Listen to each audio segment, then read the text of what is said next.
Nuestros grandes independizadores, Bolívar, San Martín, Artigas, O'Higgins, terminan en el fracaso más rotundo, porque el éxito de la independencia de Hispanoamérica, del centro de España, es porque todos se intervinieron con todos.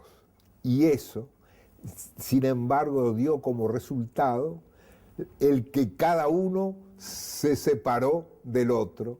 Iba a quedar con la independencia de América española y portuguesa quien controlara el océano. ¿Quién es el poder que controla el océano?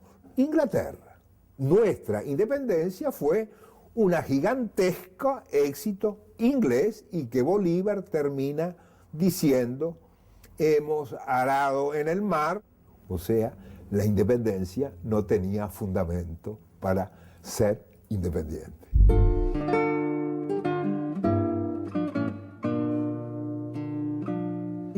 En 1823, poco antes de la batalla de Ayacucho, que libera a Sudamérica del yugo español, el gobierno de los Estados Unidos aprueba la llamada Doctrina Monroe, cuyo lema fue América para los americanos. Detrás de esta afirmación se presenta un programa de imperialismo norteamericano que intenta reemplazar a las potencias europeas en América Latina. La primera conferencia panamericana fue una iniciativa de Estados Unidos para aumentar su comercio con el resto de América del Sur. Ahí comienza otra historia para América Latina. Ahí están Martí y Roque Sáenz Peña, que son, Roque Sáenz Peña es el que dentro de la conferencia se opone a lo que propone Estados Unidos. Y de afuera de la conferencia, Martí plantea la lucha por la segunda independencia porque ya ve la proyección de la sociedad industrial norteamericana.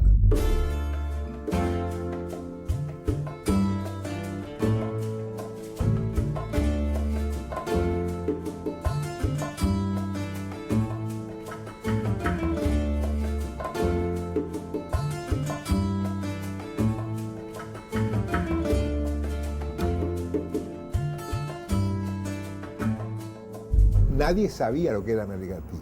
Era un instante que Argentina estaba en la Argentina sola, Chile en Chile solo, Perú en Perú solo. Hacían su historia propia, pero no existía una historia de América Latina. Entonces, la generación que inicia el latinoamericanismo es la generación que escribe las historias de América Latina, las comienza con una dirección hacia la unidad. ¡Independencia o muerte! ¡Viva Cuba! Ustedes por el flanco derecho. ¡Corneta! General, ahí viene una partida.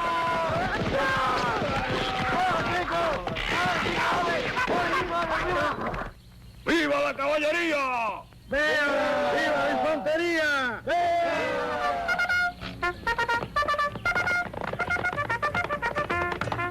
¡Arriba, caballero! Que hay mucho machete por dar todavía.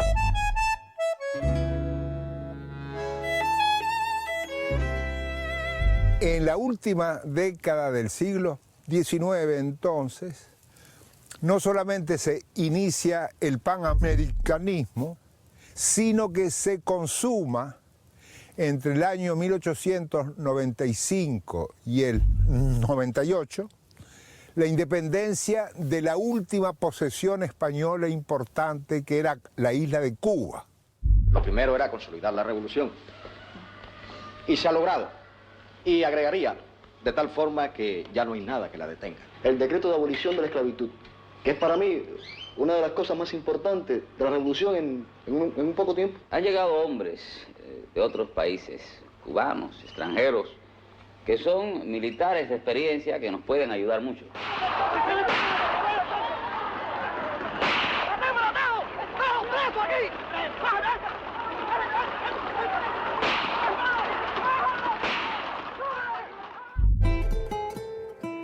A consecuencia de la conferencia panamericana, surge en Martí, que ya lo venía aprontando de antes, el intelectual que más lucha por la independencia final de Cuba y que es el promotor de la rebelión de Cuba para su independencia, pero él habla no de la independencia del último sitio de España, de la América española, sino en el que era el comienzo también del proceso de la segunda independencia. Usa ese término. La segunda independencia para él es la continuación de Bolívar para hacer la reunificación de toda la América hispana.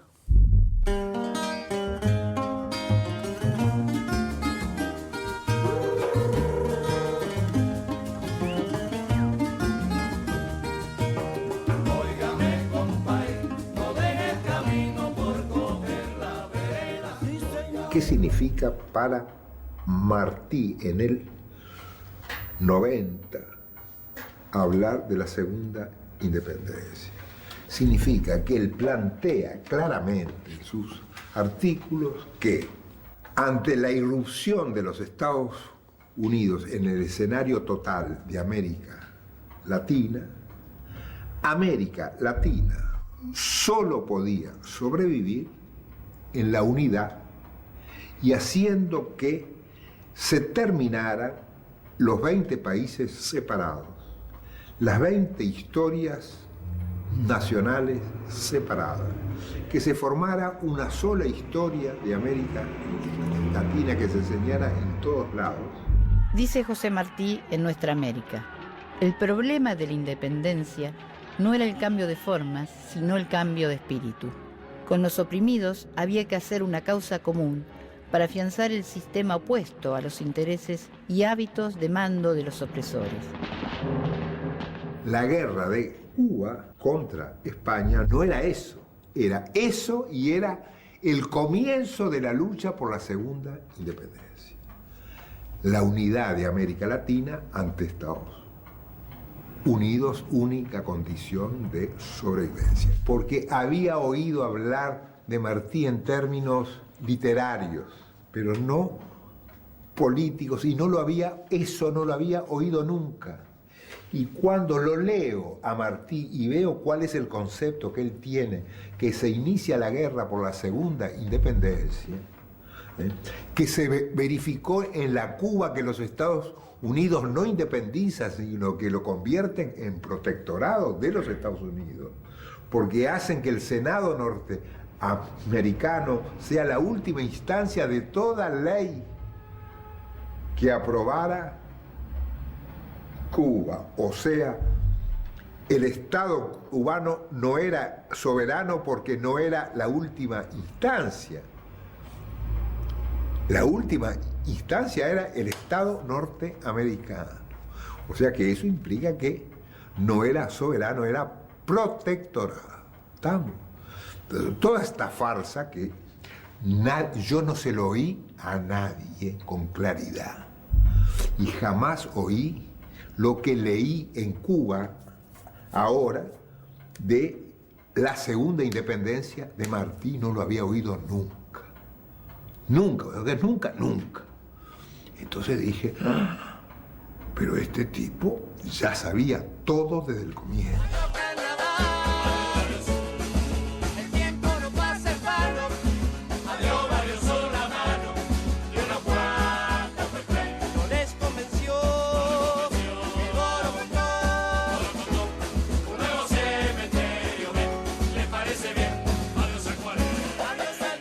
Pensemos, si no, en José Enrique Rodó, alguien para quien Metol ha sido un maestro y un precursor del pensamiento latinoamericano del siglo XX. Rodó, en cierto sentido, abre el pensamiento latinoamericano del siglo XX, y las ideas de Rodó dieron lugar a la primera corriente de ideas que tuvo un nombre local. Es decir, hemos sido siempre tributarios de los pensamientos, las corrientes de ideas del centro del occidente. Pero el arielismo es la primera corriente de ideas que tiene un nombre propio latinoamericano, bueno, y fue un uruguayo.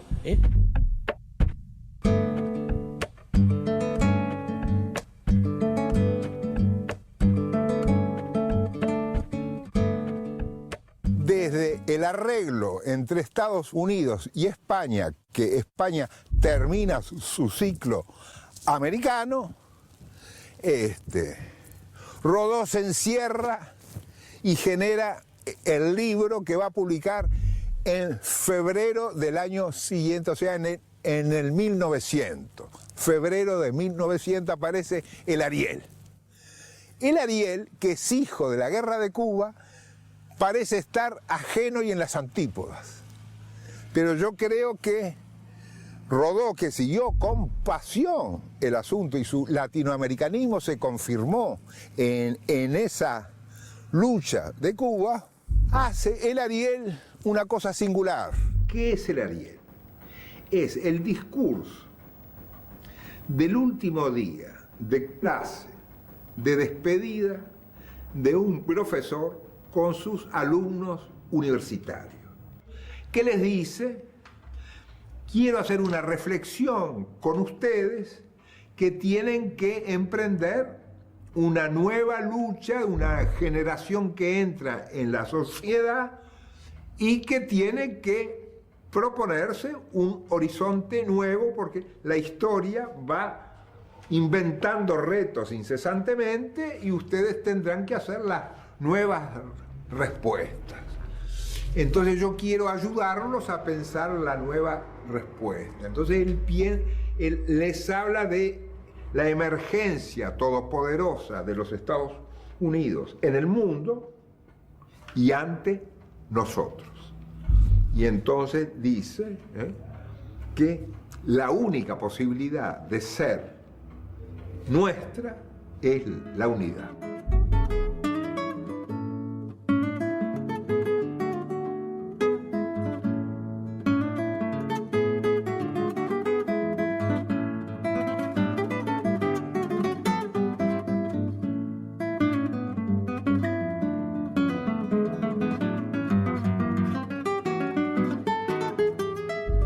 Entonces eso genera un efecto singular y Williman, presidente del Uruguay, no en términos rodonianos exactamente, pero invita al primer Congreso americano en Montevideo, en el año 8.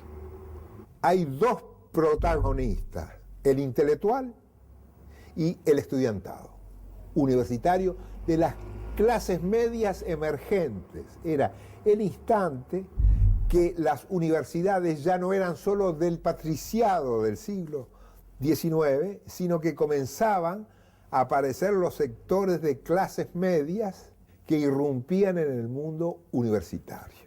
Y el papá y la mamá del estudiante dirían, ¿y este nene qué quiere con América Latina? Pues está loco, hay que ir a París y Londres, pero ¿dónde se le ocurre ir a América Latina? Pero ¿quién sabe de América Latina, de Chile? Pero qué disparate. Es un orate el tipo Rodó, un profesor, al santo cohete.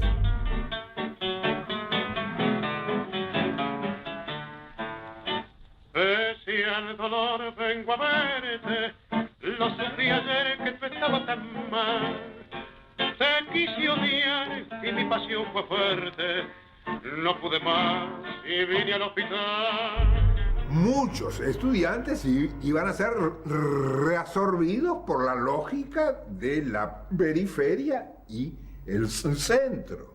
Pero siempre quedan algunos y algunos intelectuales que no se acoplan a la lógica de la periferia en el centro y que luchan para que la periferia se vuelva centro de sí misma. No es fácil, pero esa es una lucha. Entonces, ahí empieza una nueva lucha.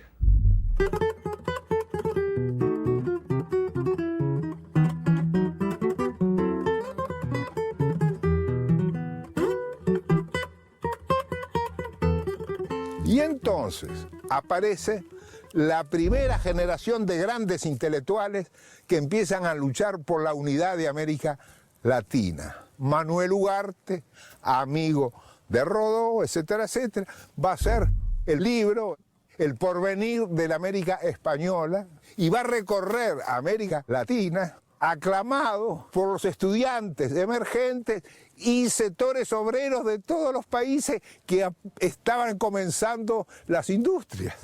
Ya empieza a delinear una historia de América Latina, cosa que Rodó no había hecho 10 años antes, pero que es el eco de Rodó, pongo como ejemplo, a los 5 años del Ariel había ya 3 ediciones de Rodó en México. Con eso ya les digo, en un mundo que no tenía un rol editorial importante.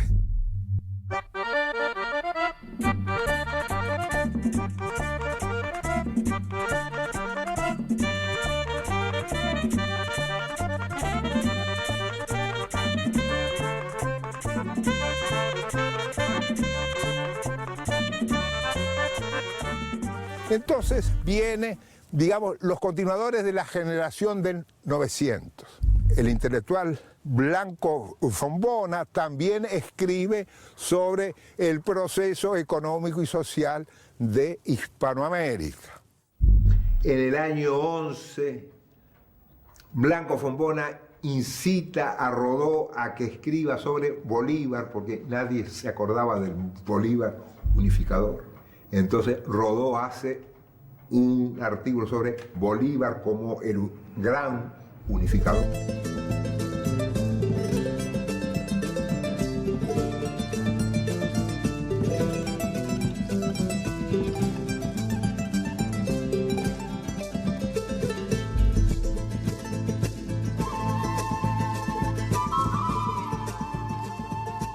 García Calderón hace 2 hermosos libros en París, donde los intelectuales latinoamericanos en Madrid y en París empiezan a pensar el conjunto. Es muy interesante cómo se hacen amigos, se reencuentran en París, Ugarte con muchos latinoamericanos, y ahí empieza a surgir el latinoamericanismo de los intelectuales, en París y en Madrid.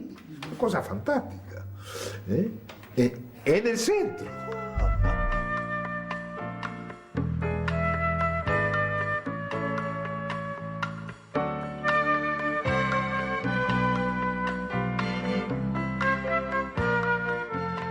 Madrid, que no era el centro porque estaba cerca del centro y tenía la generación de la derrota del 98, que se replanteaba por primera vez qué significaba la historia de España y sus relaciones con América, cosa que era tan decadente cuando la independencia de los años 20, 1820 y tanto, que es la independencia, que la primera vez que reflexiona en su conjunto sobre su historia es con la generación del 98, 1898. Estuvo como 80 años sin pensarse. En serio, recién se piensa con Unamuno, con Maeztu, con toda una punta de tipos empiezan a repensarse, en función a la pérdida final de todo el imperio. Una islita, ahí dice, ¡ay! ¿Qué somos?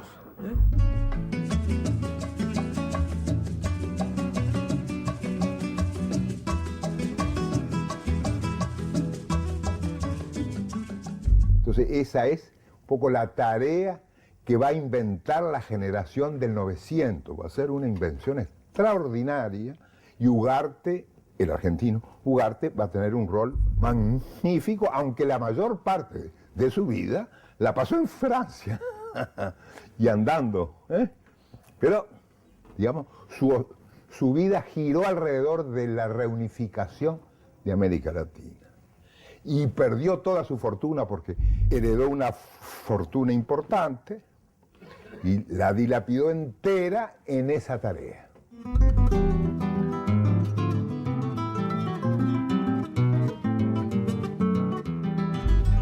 Gastó en 3 años de recorrida de América Latina autofinanciada, expulsado de un país, no aceptado, victoriado en otro, encarcelado. Le pasó de todo durante 3 años de recorrer América Latina proclamando la necesidad de la unidad, entre el año 10 y un poco antes de la Primera Guerra Mundial. Y es el que pone más en el mundo latinoamericano la necesidad de repensar qué significaban 20 independencias con una mayoría de enanos absolutas que los hacía inviables e inservibles históricamente. ¿Estamos? Condenados a la dependencia perpetua.